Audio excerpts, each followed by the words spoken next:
There's no end to topics and tangents that we could go off on with pulmonary embolism, but I do want to cover a few more things before we close out pulmonary embolism and move on to different lectures. And one of the things that is still overused in the treatment, and I hate to use the word treatment because it's not really a treatment, but one of the things that's overused is inferior vena cava filters. Both the American and the European guidelines do not recommend routine use of IVC filters in patients with acute pulmonary embolism. If you can be treated with anticoagulants, meaning if you're able to start anticoagulation, is there a benefit to adding an IVC filter? So let's look at the evidence on this for a minute. So there were two trials that often get quoted. One is the first PREPIC trial, so that's PREPIC, and that was in Circulation in 2005 in July that year. And that was an 8-year follow-up of patients with permanent vena cava filters in the prevention of pulmonary embolism. It was called the PREPIC trial because the title of it is Prevention du risque de emboli pulmonaire par interruption cave. I can't really do a French accent, but anyway, that's what it was called. So at 8 years, they looked at these patients, and did it help survival? Actually, it had no effect on survival if you put in one of these permanent IVC filters in this randomized trial. So the thing they also looked at is deep vein thrombosis, and probably not surprising if you put in a foreign thing like an IVC filter, it actually increased the DVT rate. Now, it should be noted that the number of pulmonary embolisms actually did decrease in those that got the IVC filter. But again, just because you got the filter and decreased the rate of pulmonary embolisms, it did not improve survival.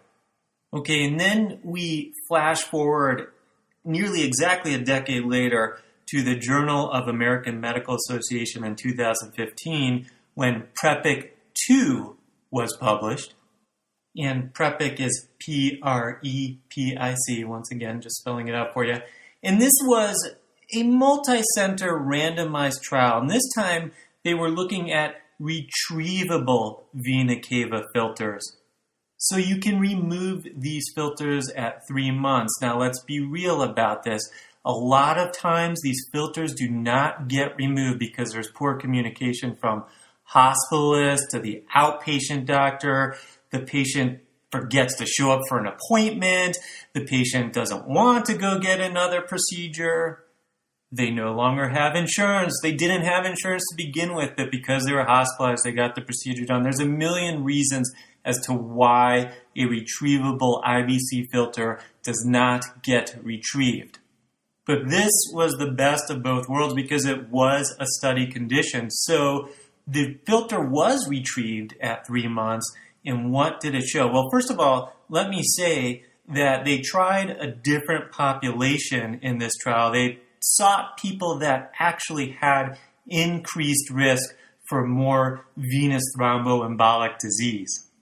So they were really looking for a subpopulation of patients with an acute VTE in whom the risk of an early recurrence was so great that it seemed like placing a temporary IVC filter would make sense. So they were looking for people with additional risk factors, those that are over the age of 75, those with an active malignancy, right ventricular dysfunction. So again, they're looking at high-risk patients with a high risk of recurrence. And what they're looking at is whether adding a retrievable IVC filter plus anticoagulation or just using anticoagulation alone, not putting any filter in, had any benefit, and it didn't. And so when they looked at these hospitalized patients, they noted that the risk this time for pulmonary embolism was not decreased. A recurrent pulmonary embolism, I should say, was not decreased. In fact, it looked like there was actually a bit more recurrent pulmonary embolism in those that got the filter than those that did not get the filter and were just anticoagulated, but it wasn't statistically significant. Anyway, the trial clearly did not support the use of using a retrievable IVC filter. if you were eligible for anticoagulation. Now, the question becomes, if you have a really severe PE, you got a hypotensive patient who still has a DVT or one of those DVTs that's flapping around sometimes when you see it, should you put a filter in that subset of acute PE patients who still can be anticoagulated, but have a severe PE and possibly more emboli could be fatal?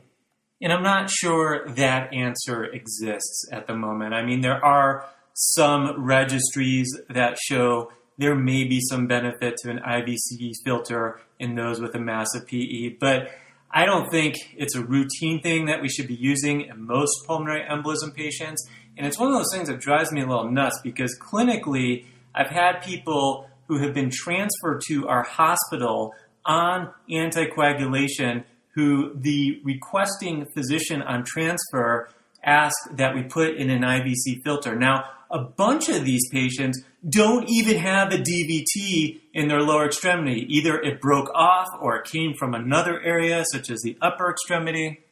And I think it's nearly impossible at this point in history to justify putting in an IVC filter in someone who either no longer has a DVT in their lower extremity that can be anticoagulated, or somebody that has been doing fairly well with their pulmonary embolism who still has a DVT but can be anticoagulated. Now, the question that sometimes makes me go, is what if there is extensive deep vein thrombosis in a patient and you're anticoagulating them? In that scenario, I'm not totally sure what the right thing to do is. And so I'm going to give an opinion. This is not supported by guidelines. There's some people that agree with me and may disagree with me on this. But in my own opinion, I'm looking at those patients with an extensive DVT who have a pulmonary embolism on whether we should be considering thrombolytic therapy in that situation. Right now, at this point in my practice, I'm usually sending that patient down to IR to get the leg thrombolyzed. IR meaning interventional radiology. And I also realize that not every hospital has that capability. And clearly, if there's absolute contraindications like an intracranial hemorrhage or even a known malignant intracranial neoplasm or aortic dissection or big bleeding issue going on, clearly I don't thrombolyze those patients. And then that's when you have to think, all right, I've got a lot of clot burden here, and not only could it break off, but you could also have sequelae and complications of having a lot of burden in the lower extremities and start developing chronic edema, that post-phlebitic syndrome, where not only have the edema and swelling, but true leg pain, leg discoloration, and sometimes skin sores that can become infected. So do I judge every doctor that places an IVC filter in someone who can be anticoagulated when the PE is not massive? I'm usually judging you, but occasionally, I'm joking, occasionally I also put an IVC filter in that strange scenario where there's something else going on that I don't really think was covered by the studies to date. But clearly we're at a point that IVC filters for venous thromboembolic disease that is being treated with anticoagulation really should not be used routinely. So that's it for IVC filters for now. Moving on, one of the things about pulmonary embolisms is they can happen to the people you least expect, people that eat kale and meditate and even do Zumba 3 times a week. They take a long plane flight or have an ankle injury and boom, a DVT or pulmonary embolism happens. And by the way, I still don't totally get what Zumba is. I briefly watched a couple classes going on, and you can see into the dance studio in our gym from the lifting area, but you can only look for about 20 seconds where people think you're creepy. And so it's really easy to understand what aerobics and yoga is, but Zumba, a mystery to me. Hey, but anything that gets you out and moving has got to be good for you and must also reduce your risk of DVT and PE. I was in Los Angeles last year at the Gold's Gym. My sister lives out in LA and my parents have an apartment there. So whenever I go out and visit them, I go to the Gold's Gym. A lot of people go to LA and they have cultural experiences and eat well and do all these things. I just go to the sweatiest, grossest place. But anyway, there are super fit people there. And one of these super fit women was wearing a t-shirt that said, "I don't Zumba, I lift, bitch." And I thought that was pretty funny. Okay, what was I talking about? Oh yeah, people can get PEs and DVT no matter who they are. So obviously if there's a provoked event like an ankle fracture or plane flight or whatever, that's one thing. But what if it's unprovoked? And so clearly we know what to do if there's a second unprovoked VTE event, meaning that somebody comes in and it's their second time and they really didn't have a risk factor.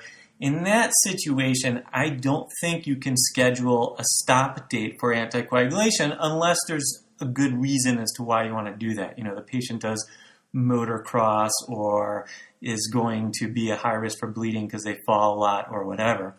But in your typical patient with a second unprovoked DVT or PE, I think you've got to do long-term, lifelong anticoagulation. If you've got active cancer and you have venous thromboembolic disease history, I think you've got to be on lifelong anticoagulation until the cancer is cured. And then in that case, obviously, may be very reasonable to stop the anticoagulation.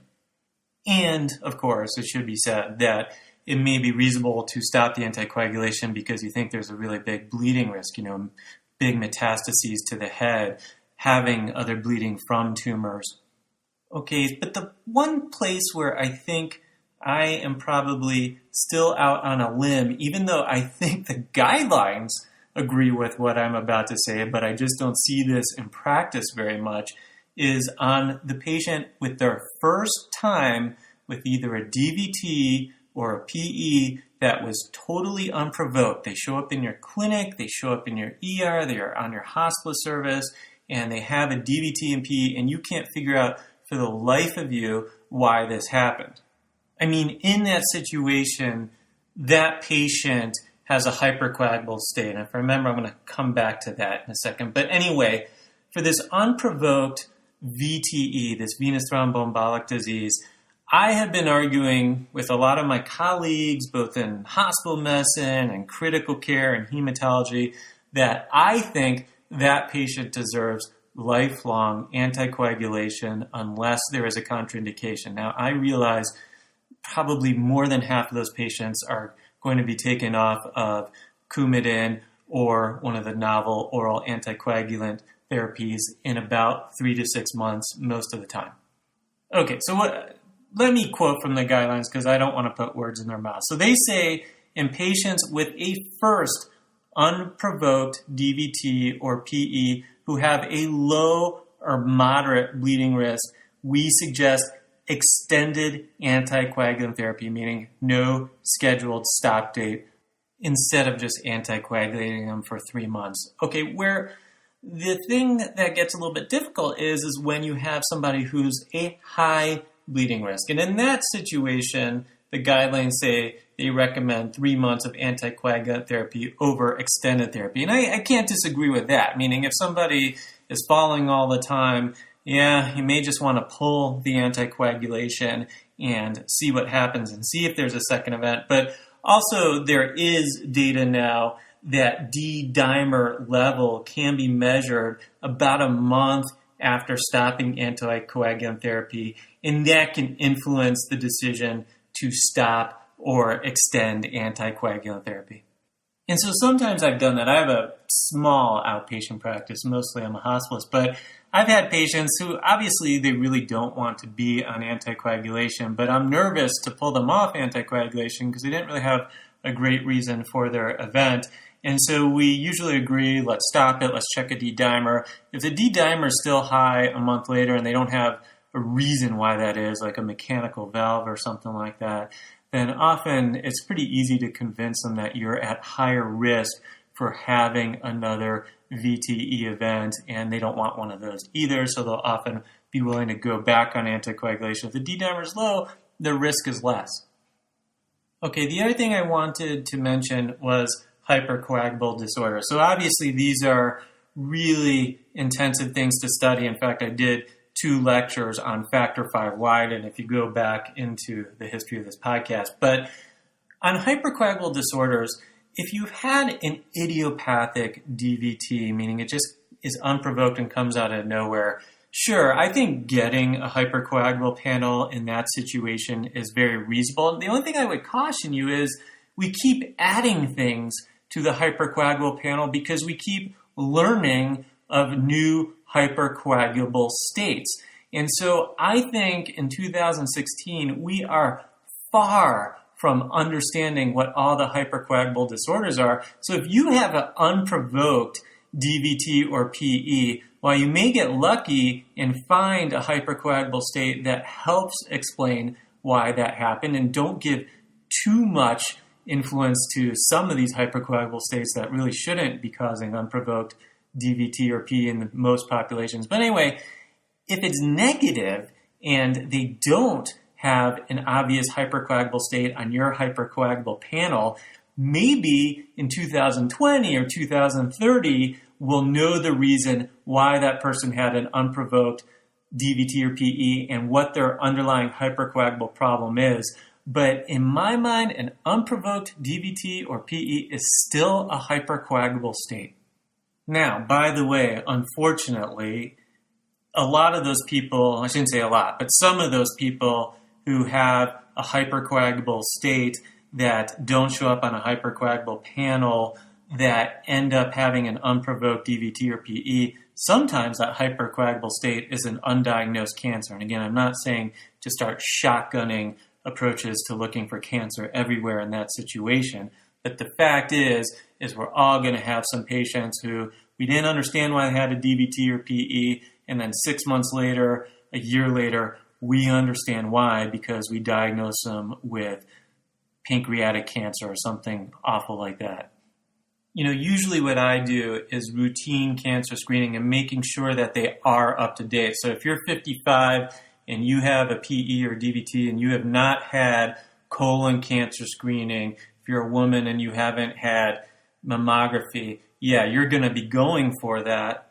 And I mean, of course, if you have symptoms of cancer or, you say, I've had this epigastric pain for 6 months and I had an EGD that was negative and now you present with bilateral DVTs, yeah, I may in that case want to be imaging for something in that area like a pancreatic cancer. But usually you just do the routine screening.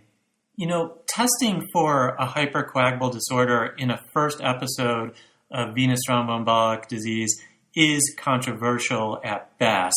And again, I think if there's a reason why you had a provoked state, you had surgery, all kinds of other things, then in that case, I think it's hard to justify ordering a hypercoagulable panel and having it change what you would do.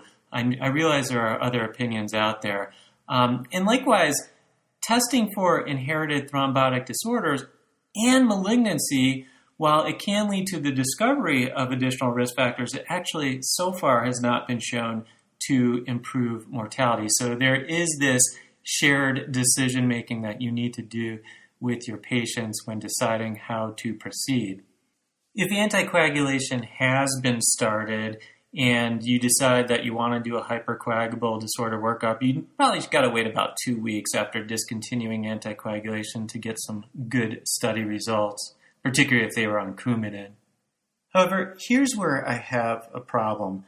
Ordering a hypercoagulable panel for every patient that comes in with a DVT and PE, I just simply disagree with, and I think most experts are in my corner on this. And I remember a couple years back, maybe it's been about 3 or 4 years now, where one of our hospitalist directors, Dr. Andrew Ingram, was called by a surgeon at a prominent institution in Denver. And he was very upset with our standard of care in Colorado Springs because his hospitalists, no matter what, when there's a DVT or PE, order a hypercoagulable panel, and one of his patients was down in Colorado Springs who we diagnosed with DVT and PE that we thought was provoked, And he was very upset that that's not our standard of care and that we ought to really look at how we do things.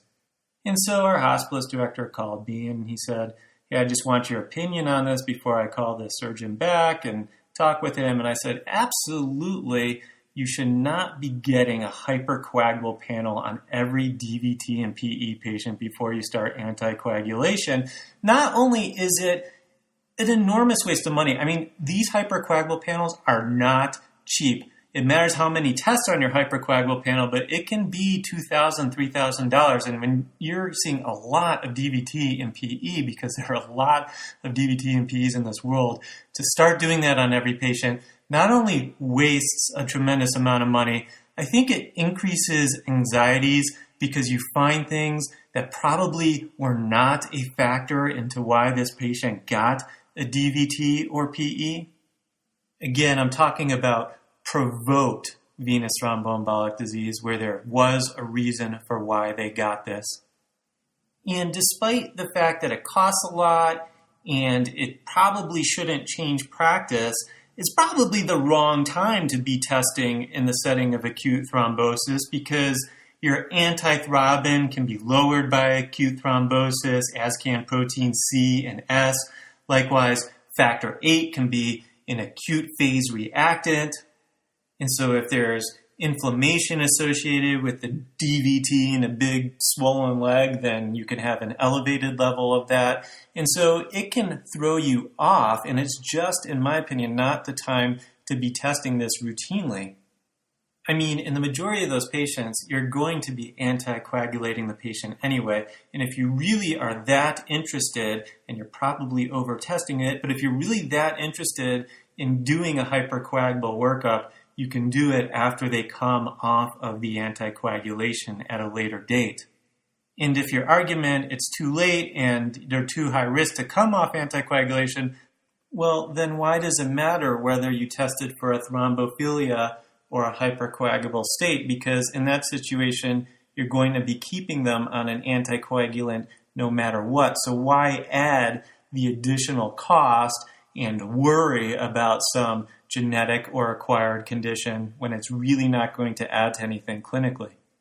But what happens in reality is sometimes we see our colleagues do things at one institution. Everybody says, well, they're a pretty smart person in most things, so we probably should mimic how they are practicing. But we got to really think through as to whether everything everybody does that is smart is a good thing. I know I do things where I have to change my practice because a colleague points it out and says, does that really make sense? And I say, no, just it's the way I've been doing it for 10 years, but now that you point it out, I agree with you.